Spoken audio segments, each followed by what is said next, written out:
No niin, nyt on 17. huhtikuuta ja ollaan taas täällä Prahassa liikenteessä. Tässä taustalla näkyy nyt tuolla toi silta on se Kaarlen silta, joka on aika vanha, 1400-luvulta vai kuinka se oli.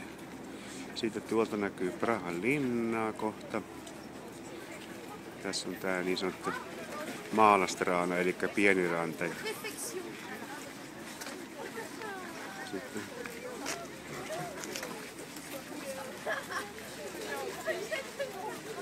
tuolla on hirveä määrä joutsenia. Varmaan 230, mikä kuinka ne näkyy. Joo, tässä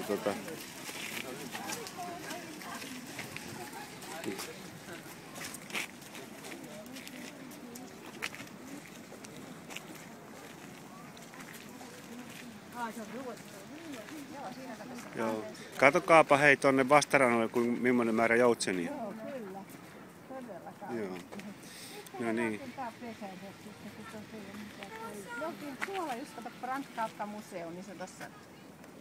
Se näkyy tänne toi, missä me eilen juotiin kahvia. Taikka sinä joit kahvia, meillä oli muu.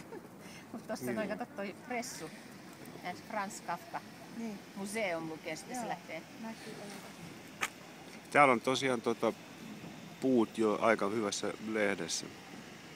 Tässä on ollut vaan meille sattunut vähän viileämpi kausi. Eilen oli vähän kylmä. Eilen oli nyt lämpiä taas sitten ihan mukavasti. Ei tässä mitään. Ja näitä vanhoja jugendtötteröitä täällä on vaikka kuinka paljon.